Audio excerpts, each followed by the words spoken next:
One of our first viral shorts was us saying that welterweight is the most cooked division in the UFC. And I'll admit, that was a bad take. So today we are here to rank every single UFC division going into 2025. We're already here. So Dylan, this was really tough. There was a couple that I found tough, but it's like, I don't know. I think that there's a lot of divisions right now that are just in weird places. Yeah. You know, so it's like, ooh, like there's a lot of divisions where the champion has beaten everyone. Yeah, they're just kind of in standstill. So it'll be interesting to see how that reflects inside of these lists here. Yeah. All right, let's get right into it. Who is your heavyweight? Okay. Yep. Heavyweight. Yep. That's pretty obvious. Like, all you need to do is just look at the bottom of that division. Yeah. De Lima is a ranked fighter. De Lima. Hey, let him cook, man. He's at like the same spot in heavyweight as Carlos Prates is in welterweight. That's wild. They're both 13. That's wild. And then you have Mick Parkin at 15, never beaten a ranked opponent. You have Waldo Cortez Acosta down there, obviously the GOAT. But no, the champion is also a big reason why this division sucks. He refuses to fight. And also, this reminded me when I was making this video, shouldn't he be forced to vacate if he's not fighting Tom?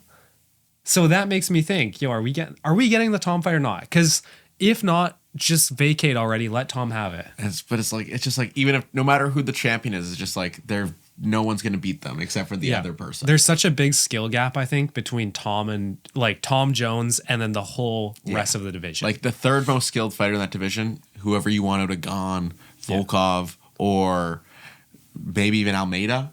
Yeah.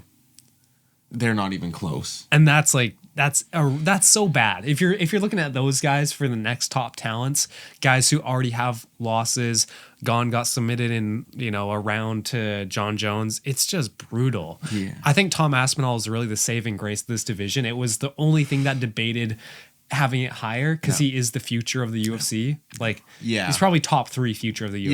Yeah. He's one of those cornerstones that you build off of. Yeah. Ooh, video idea. The four pillars of the UFC. Like, you're building your next era on those 4 guys. Ooh, I like writing that. it down, putting it in Notion right now. Write that down. Well, you give us your number 7. But yeah, heavyweight, it's just like, we talked about it. It's just not in a good place right now. And it's just a lot of unskilled fat people who either lay on you or just smack you. Don't rip on my boy Gaziev like that, all right? He's trying his best. No, he's ripped. He's ripped. 2025 Gaziev. And then prospects. Like I kind of did this in 3 layers, guys. I have top contenders, bottom contenders, and then prospects, which just includes everyone who's not ranked. Everyone who's not ranked, you have Kennedy Nzechukwu who's coming up, but he's also just a mid-light heavyweight who's getting better at heavyweight because it's so bad. You have Justin Taffa, who's not that guy. Cooked. Then you have Junior Taffa, who screams at Walter Walker when he's about to get submitted. Ow! That's why he's not fighting at 312. He's traumatized. Can't trust those Aussie judges. And then you have Stipe. Guess what Stipe's ranked on Tapology in heavyweight? Oh, he's like 40. He's 48th on Tapology, and this dude just fought for the belt. That is actually hilarious. And then, the top of the division is just bad. You have Blades, who's like low-key bad. He's never going to beat a top contender. So overrated. You have Gane and Volkov, who screwed the division with that judge decision. And then you have Pavlovich, who his aura got killed. He was the future of heavyweight until Tom stopped him in his tracks. Yeah, and then he lost to Volkov. Yeah. And now it's like he's trying to rebuild. Like, so they give him Rosenstrike. Yeah, well, that's just feeding it to the wolves. Yeah, it's like if you can't beat Rosenstrike in 1 round. Yeah, you're cooked. All right, let's move on. Number 7, Dylan. Who do you have at your number 7? Oh, it's like we're going in reverse order right now because I got light heavyweight here at number 7. Okay, interesting. Oh, it's not where you have it. No, that's not. I was close between my 7 and my 6. It was kind of like I'm sure. I don't see a future for light heavyweight. Cancel the division. Every single person inside the rankings is like, I think the youngest person's like 33. It's like, oh, there's no 30-year-olds, and like the only up and comer I can think of really is that Chinese guy. Oh, we'll talk about him. We'll talk about my boy. Oh, we'll talk about my boy. He's saving the division. We were so high on Carlos Ulberg. He was the next guy up, and then nope. No cardio. Then you watch a full fight, and you're like, eesh. Yeah, his highlights in the first round. Oh, this guy could beat Pereira. Yeah. Second, third round. Oh, this guy's losing to Anthony Smith. Yeah, and we have the bottom of the division with guys like Anthony Smith, Dominic Reyes, who it's like they have no chance of moving up. How many guys in that division have no chance of ever being contenders? You know, there's a good portion of guys there. I think you do get some interesting fights. You know, you do have the top end talent entertaining. Pereira's going to put on an entertaining fight. Yeah. Yuri's going to put on an entertaining fight. Jamal Hill's going to put on an entertaining fight. Roundtree's going to put on an entertaining fight. Albert's going to put on an entertaining first round, you know? Yeah. And then you do have guys like Johnny Walker, who iconic KO when he gets knocked out, you know? Yeah. It's a meme division. Yuri, Jamal Hill, Anthony Smith, Dominic Reyes, Johnny Walker, meme division right here, you know? Like endless possibilities, but just like you also, especially if Pereira beats Ankalaev, or what if Pereira leaves to heavyweight? Dude, that's the thing. He can't because it's just... Light heavyweight is Pereira. You know that statue of the dude holding up the world? That's Pereira with light heavyweight. Yeah. And it's like, honestly, I almost put light heavyweight at number 6 because of this one guy, Khalil Roundtree. You know, he might be the saving grace, you know? Yeah. I just want to see his like next 3 fights because they're surely all going to be entertaining. I really want to see him versus Yuri. Ooh. Or no, I want to see him versus Jamal Hill. Battle of the Brothers. That's what they call Jamal it. Hill. The two towers? No, Battle of the Brothers. Yeah, I've been watching Lord of the Rings. Certified street brawl. Hood classic. Literally. Is that racist? No. No. Hopefully not. We love... But yeah, Khalil Roundtree, so many, you know, he's going to make entertaining matchups. He is the only person that has new fights left, you know. Khalil Roundtree versus Yuri versus Hill versus... It's like a revolving door bracket of them getting KO'd by each other. So, yeah, I just think that right now... It's bad. It's all on Pereira and Roundtree and Yuri. Like, if Ankalaev wins, kill myself. All right, let's talk about my number 7 pick. I have flyweight. Okay. It was close between another division. Flyweight has not that many storylines. You know, I'm a big storyline guy. Everyone knows I'm a big storyline guy. So the top contenders, you have the champ is dominant, so it doesn't make it quite as exciting. You know, you're always going to bet on the champ. So just by nature, it's just less hype, right? You have in other divisions, let's talk about Bilal versus Shavkat. That's like an intriguing fight. Yeah. Because who knows if Bilal can actually stay on top. Moreno, he's close to a title shot. Bilal strikes me more as a bottom. Continue. Okay. Moreno is close to a title shot, but he's already lost multiple times to Pantoja. Kaikar France is kind of the only guy where I'm like, okay, he could KO Pantoja, but that's only one guy. Tyra, he's not at that level yet. Can he improve his striking? He's an exciting prospect, but he's just not quite there. Manel Cap, on a good day, he's the GOAT. On a bad day, he's a raging homophobe. That's pretty much what he is. It's a flip of the coin. Bottom contenders, you have Urseg. Can he bounce back? That's an interesting storyline. Is Kaya Sakura trash or not? That's another thing I'm looking forward to. And then the Joshua Van Hype train. Everyone knows we're on that.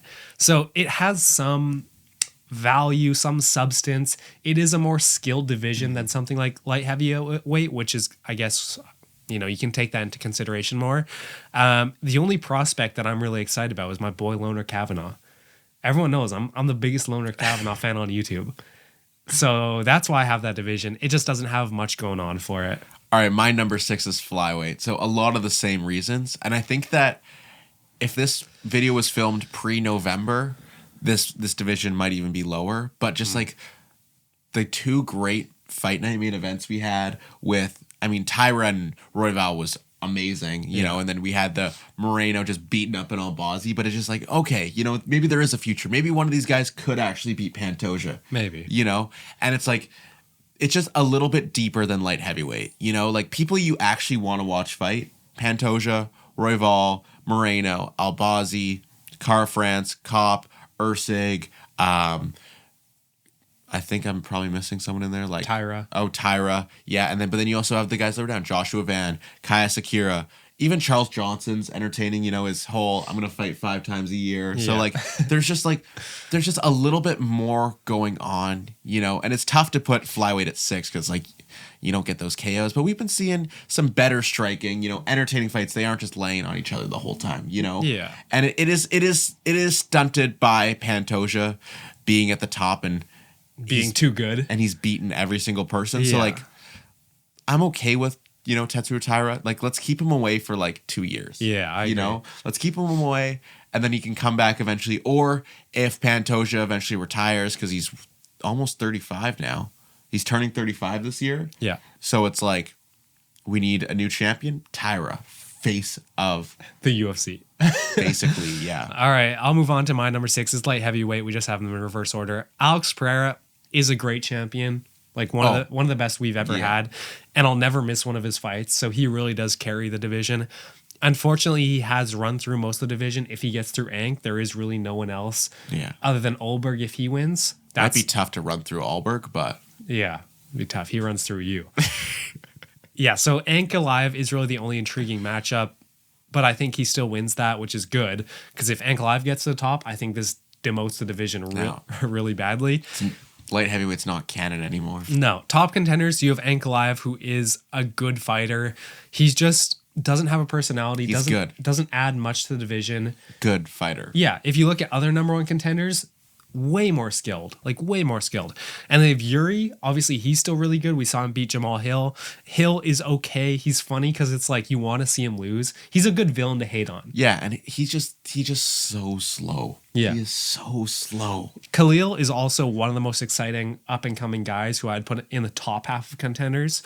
In the bottom, you have Olberg, who needs to look at a treadmill once in a while. Rakic is the most overrated fighter in the UFC, maybe.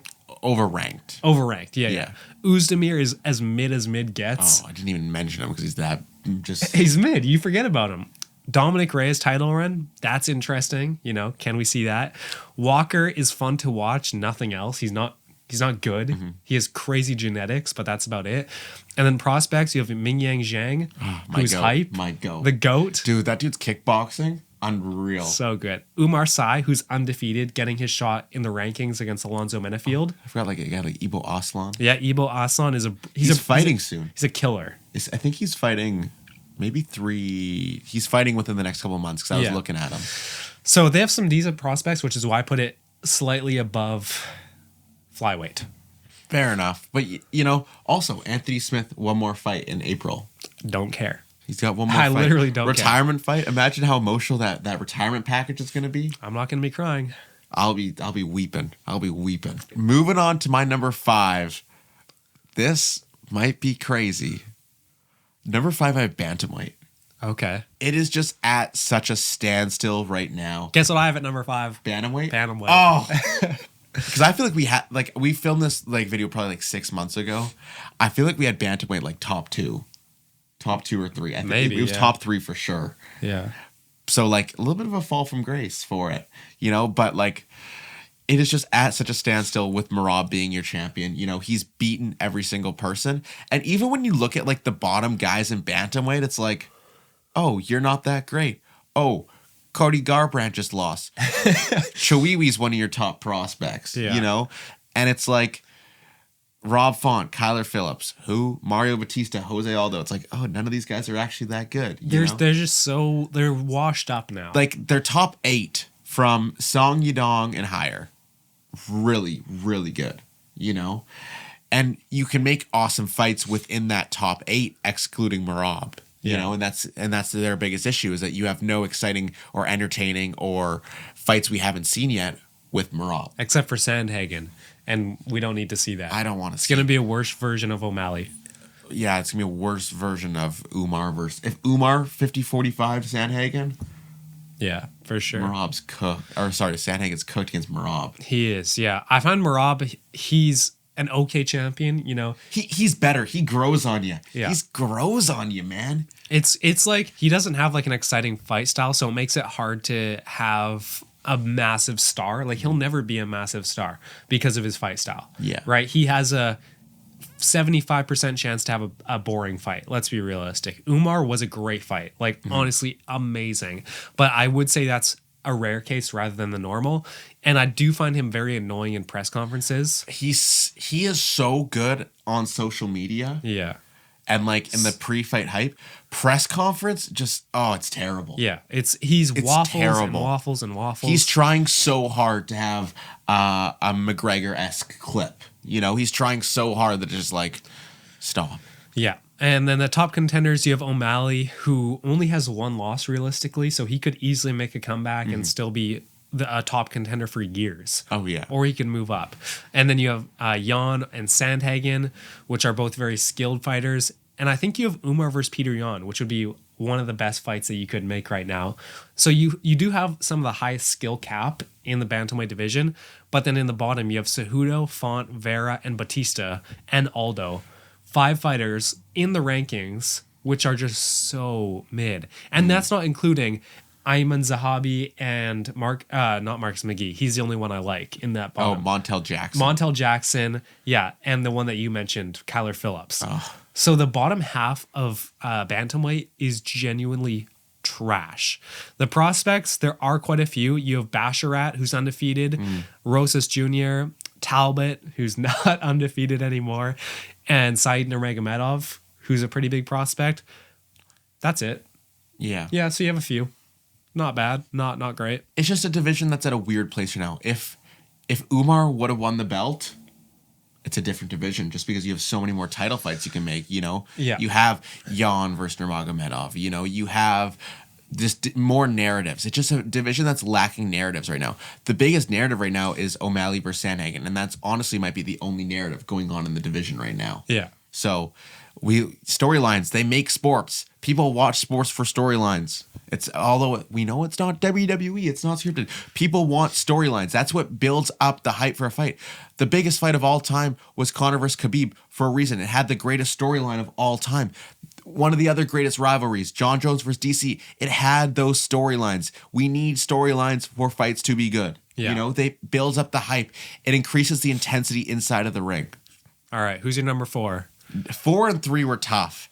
Like I went back and forth, but number 4, just because the mid-ability of the top of the middle of it, the mid of the mid of middleweight. Oh, okay. I have middleweight as well. Okay, so it's like it does have an intriguing top contenders and title picture. You know, you have Dricus, who is this champion he's been great, but he's not invincible, you know? Which makes it I think that's the best type of champion. Exactly. You know, it's like, oh, he could easily go out there and absolutely destroy Sean Strickland, but it's like Sean Strickland could also go out there and destroy him, you know? So you have that Strickland versus Duplessis fight that's coming up at 312, where it's like, you know, as much as Dricus is the favorite and we're going to be backing Dricus, Sean could easily go out and win that fight. Yeah. You know?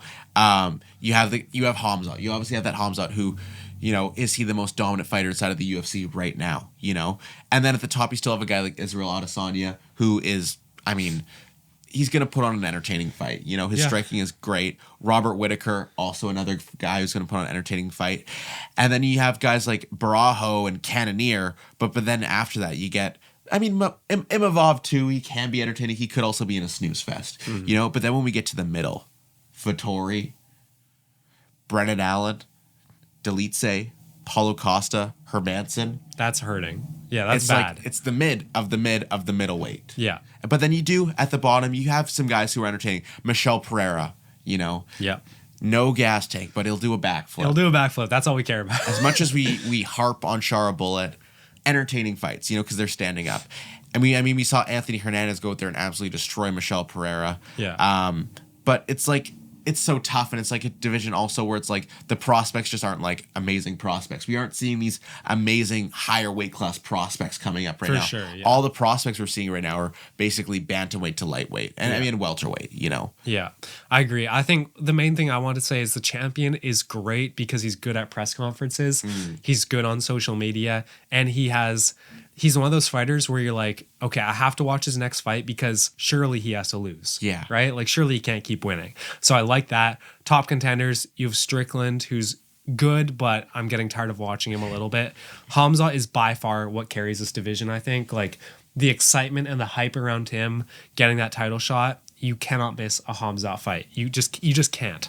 Izzy, can he get himself back to that title picture? That's a good storyline. Imavov gets his chance to crack the top.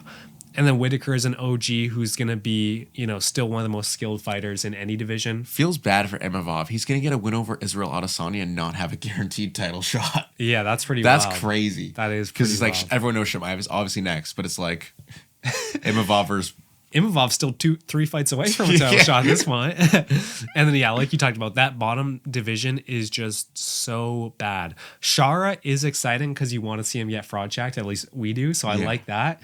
It's exciting to hate on a guy. It's an exciting narrative we have. This is a personal narrative we have because these fighters have personality. Yeah. And then the prospects, you have RDR, who's coming up. Oh, no. You do. No. Yes, you do. I'm still not sold on him. Well, he's coming up no matter what. Hey, he beat 40th ranked Kevin Holland. And then you have Bo Nickel. Oh. So middleweight's kind of stacked for the prospects right now. Oh, the whitest guys in the UFC. And then you have Kevin Holland, who's obviously making a title run starting now. Gerald Mearshart too? Yeah, GM3, he's up there. He's up there for sure.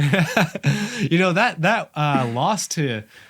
RDR's, it's aging good. It is aging like fine wine right Hear me now. out. GM3 versus Kevin Holland. Someone has to win. There's no point of that fight. That might be the least. It might be less point. It might have less. Yeah, like, really. That sounds really awesome, dude.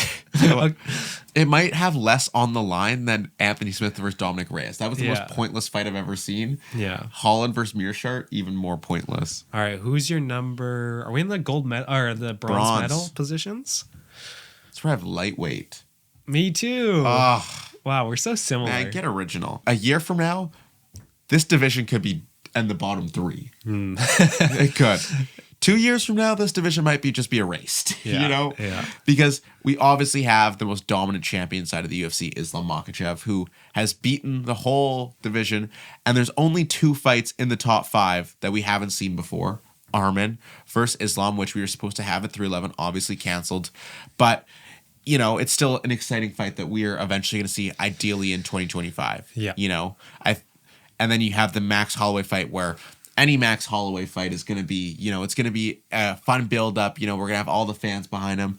Would also villainize Islam in a fight because there's no way that you can be the good guy in a good guy in a fight with Max Holloway. Yeah. You know, it even turned Volk into the villain. Yeah. You know, so it's like we would see villain Islam. Wow. Dr. Doofenshmirtz. But then we also have just so many exciting fighters. Charles, Justin, Dustin, Hooker, Chandler, Moicano, Fiziev, Pat. I mean, Patty? But we're not going to talk about Patty yet. But we have all those guys. What's the issue? They're old. Old as dirt. Yeah, they're getting older for They're sure. getting older, which means that the fight quality does tend to go down a little bit, you know. Yeah. But also at the same time, it's like, how much longer do these guys have? Well, yeah, and the fights just don't mean anything anymore because it's like, you know, if they were to do a Dustin versus Justin, it's like, This fight's pointless. what's the point? They're both going to retire. Yeah, and neither of them are ever going to be able to fight Islam. Justin, realistically, with 2 wins, could go and fight Islam. Yeah, But I don't want he's to see... also 36, so Yeah. it's like, what's the point? There's no reason to have that fight, Yeah. you know? And then we look at the bottom of the division. Patty Pimblett is BSD, your future. And then we go outside of the rankings. And this is where it gets better. Yeah, for sure. Joel Alvarez, Yeah, 22 wins, 22 finishes. Rebecca, Super tough. Just brawls. Oral By. Same thing. Is this Chase Hooper? Yeah, Chase Hooper. Chase Hooper's I forgot about him. He's so weird because it's like, he's just so little. He's so skinny. He's yeah. so skinny that you don't think he's lightweight, but he's also like 6'1". And then you even have like fighters who are older, like Jim Miller outside the rankings, who's exciting. Bobby Green. Yeah, and then people forget. R.I.P. Tony Ferguson. R.I.P. Tony Ferguson. I didn't write that down, but people forget about Ribovic and Zellhuber. Oh, yeah. Both of them are in lightweight. Both of them, some of the best prospects in the UFC right now. You know, so I think lightweight has a great future if it can make the right matchups. It has a good future. I wouldn't call it quite great yet. It has good, but like what we've seen out of it so far has been great. You know, Yeah. what we've seen out of all these guys that we just named is like they put on fight of the year performances. They put on they're on dominant streaks. You know, It's just that top 6 of the division is just getting so much older. top 7. Top 7, yeah, and then also Islam's just beating everybody. So it's like, you know, 2 years ago, year and a half ago, it was so intriguing because Islam hadn't beaten everybody yet, but now he's kind of cleared out the division. It's like, yeah, it's an Islam fight. It's gonna be a banger, but he's gonna win probably. Well, and it also doesn't help that we just lost Manny Moicano on his 4-fight win streak. Exactly. That one hurts. It hurts the division seeing a guy like that who, if he would have beaten Dariush, has that 5-fight win streak, and then you go and put him up against a Justin Gaethje, or you put him up against a Mike Chandler, a Dan Hooker, a Max Holloway, a Charles, and it's like, you know what? This is exciting because this guy Moicano, he's on his way up, and these guys are on the way down. You don't know what's going to happen. With a win over a Justin Gaethje, fighting for the belt. For sure, yeah. So, isn't it crazy that Moicano and Dariush are the same age? they both 33. 5. Moicano's 30. I guess he's the featherweight career. Yeah. 11-year career already. Yeah. So crazy. All right. Number 2 position. If we have this one the same, we've only had one difference in this whole list. Just switched around. Yeah. And I almost switched those two, too. Really? Yeah. I switched them before we filmed. Oh, I think I had. Yeah, it was so tough trying to pick the deciding one there. But my number 2, featherweight. Ooh, me too. Oh. Wow. We are really on the same wavelength today. Ilia Topuria. Yeah. Up there with Islam, 1A, 1B of the best fighter in the UFC. It is so close.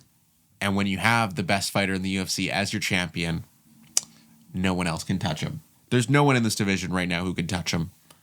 But there's still good matchups. There's good. That is one thing, is that we just haven't seen all these matchups fatigued. Yeah. And it's not an old division. We look at the guys who are old and holding. I don't love the word holding up the division, but you only really have a guy like Yair Rodriguez is the only guy. Ortega, but I don't even think Ortega's holding up. Yair's just holding that 5th spot. Like, he's just chilling out there. Yeah. But he's realistically the only guy. And then at 15, Edson Barbosa. Those are like the 2 guys. It's like, I don't need to see anything else from you guys. You guys can just head to Cancun. Gene Silva needs to be up there soon. Gene Silva. Yeah. Yeah, I think the champion, I will never miss a Ilia Topuria fight. He is maybe the most exciting champion because it's a high-level skill fight against anyone, unlike Pereira, who might fight someone who's not as high level. It's never going to be a boring fight, always going to be looking for a finish. Even if he were to fight a grappler, he has the grappling skills to stuff takedowns and compete with him, like an Evloev. Like, he's still going to be able to stuff those takedowns. He's going to kill Evloev. And then there's still big matchups for him, like Lopez and Evloev, and even a Volk fight too. Like, that's still a big matchup. Well, here's the thing. Genuine question. Is featherweight in a better position with Ilia Topuria out of it? No, definitely not. They need Ilia. Like, if Ilia went to lightweight, then it's just another lightweight that's in that weird position. Like, But I'm talking about featherweight. Is featherweight in a better position without Ilia Topuria? No, Ilia. More competitive division for sure. Ilia if feels featherweight. He feels like the king. But if you had, we're just gonna erase Ilia. Imagine, like the inaugural title fight. I mean, it's not the inaugural, but the title fight. Volk versus Lopez. First ever title fight. Volk versus Lopez. It would be more competitive. I'll give you that. Yeah, it would be more competitive. Yeah, because you're like, okay, Lopez could be champ, Evloev could be champ, Volk could be champ, Holloway could be champ. Yeah. Like, 100% Holloway could be champ. Yeah, so, yeah. 2 years from now, Gene Silva. Yeah, 2 years, Gene Silva could be champ. Bottom contenders, they're so skilled. Like, the whole division is just packed full of skill. You have Arnold Allen, Yair Rodriguez, Brian Ortega, Josh Emmett, Aljo, and Calvin Kattar. Kattar is the weakest out of those names.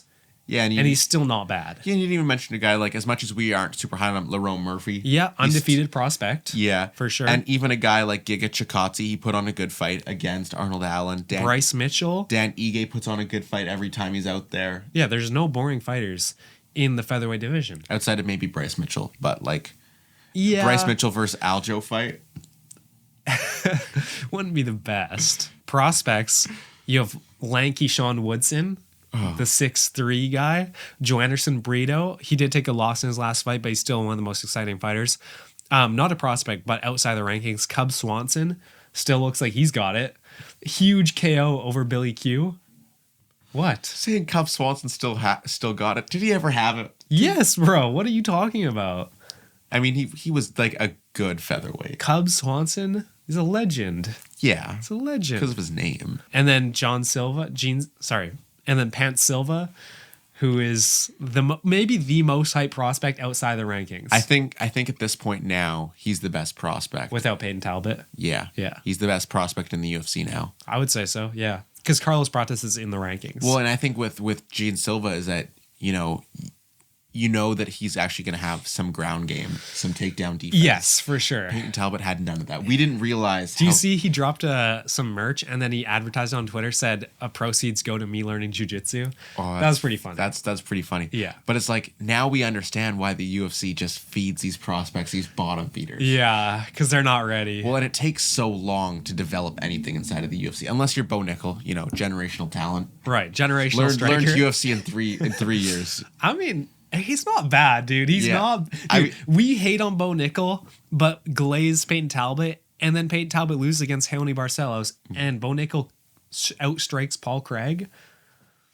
There's levels. There's levels to this, bro. There's levels. All right, moving on to number 1, the division that is infamously on Dodson's Corner known for being like baking a cake, but use salt instead of sugar. It's welterweight. Yeah. It's a long way to the top. I can't believe we both had welterweight at the top after what we said about it like 6 months ago. It is. I think it's almost by far the best division. Really? I think that there's a pretty big gap between it. I thought it was close between featherweight. Featherweight it's just because if Ilya wasn't as dominant, if you had Ilya at the level of dominance of Bilal Muhammad, it's 1. Yeah. Bilal's beaten a lot of the top Here's guys. the thing. Bilal's very similar to Dricus. You watch him to see him fighter. lose. It's a fighter who is great, but it's also he's not invincible. Right. You go through that top 4, and realistically, every single guy could beat him. You go through the division. If you had a championship fight between Leon Edwards, Leon could realistically win that fight. Shavkat could win that fight. Usman could win that fight. J-Dame could win that fight. Sean Brady, hell no. Joaquin Buckley could win that fight. Ian Gary could win that fight. We go even further down. Carlos Prates could win that fight in time. When Carlos Prates loses, we're gonna get cooked. We're not talking about right here, in January of 2025. We're saying in a year's time when he's made his way up. Yeah, for sure. When he's at that championship level. But then just all the matchups you can make, and they just haven't been explored before too. We have with the amount that welterweight has changed. Time to explore new things today, Dylan. We're gonna explore your body. With the amount that welterweight has changed over the last year, it's just boom. And the gatekeepers in it are by far the best gatekeepers, because you're actually going to get a competitive fight, and they actually they narrow out the trash, they're like a sifter, you put the flour through the sifter. Yeah, for sure. It adds more air to the top, or those big clumps that are no good. They're going to ruin something. They're gone. You're trying so hard to make another comparison. It's not working. Jeff Neal, Stephen Thompson, Neil Magny, the GOAT. Can we talk about the hottest prospect is also in welterweight? The hottest prospect? Come on. You don't act like you don't know. The hottest prospect is in welterweight. Oh my gosh. You're going to get cooked by the comments. No shot you forget who the biggest prospect is in the UFC. Who are you talking about? Mike Malott? Obviously. My bad. Everyone knows Mike Malott. He's the next GSP. Is going on a title run. I forgot about that guy. You were so confused. I was like, what are you talking about? That is one thing about welterweight is that maybe a lot of the guys have moved up, They're not in an era of having these prospects because that was 2 years ago. All those prospects have now. I would say the best people outside of the rankings that are fun to watch are MVP. MVP's 15. No, he's not ranked anymore. Why is he ranked on that? It's so weird because he's not ranked in his Shara fight. They don't have because he's fighting in middleweight. Oh, okay. Sorry, I'm a casual still. Brian Battle. Oh, my boy, Brian Battle, BB. It's always fun. Don't call him that. He doesn't know you. BB. Stop. Don't say that. And then Oben Elliott. Hype. Fire. Yeah, he's super hype. Other than that, the prospects maybe are a little bit weaker compared to a featherweight or a lightweight, but it's okay when you have such a young and exciting division. Yeah, exactly. The top contenders are just stacked. And the fact that I like that you said none of the matchups have been done yet. You don't have a JDM versus Usman. You don't have a JDM versus Buckley. You don't have Buckley versus Usman. None of these matchups have been done yet. Well, and here's the thing is you have outside of maybe Bilal, Leon, and Usman, those top guys, you got 3 or 4 years of them in their prime. Shavkat, JDM, Brady, Buckley, Gary, Morales, Prates. You have you have time with these guys where they're going to be at their peak, and it's Yeah. like it's not like a division that's going to be like great for a couple of years. Like, no, it's going to be great for a long time, man. I think in 3 years this division could be a little bit washed because they might. We would have seen all those matchups by then. Exactly. I think it also depends. And Like, Carlos Pratas has defended his belt 12 times. I could also see this belt becoming like a revolving door of champions, you know, where it's like win the belt, maybe a title defense, or, you know, you lose it right away. Just because I think that's how, like, the skill gap, there's no one in this division who is like clearly like more skilled than anyone else. You know? Yeah, that's true. Like the skill levels are so close, which is also what makes every single fight so competitive. I like your thinking, Dylan. All right. You make some compelling arguments. That is going to wrap it up for today.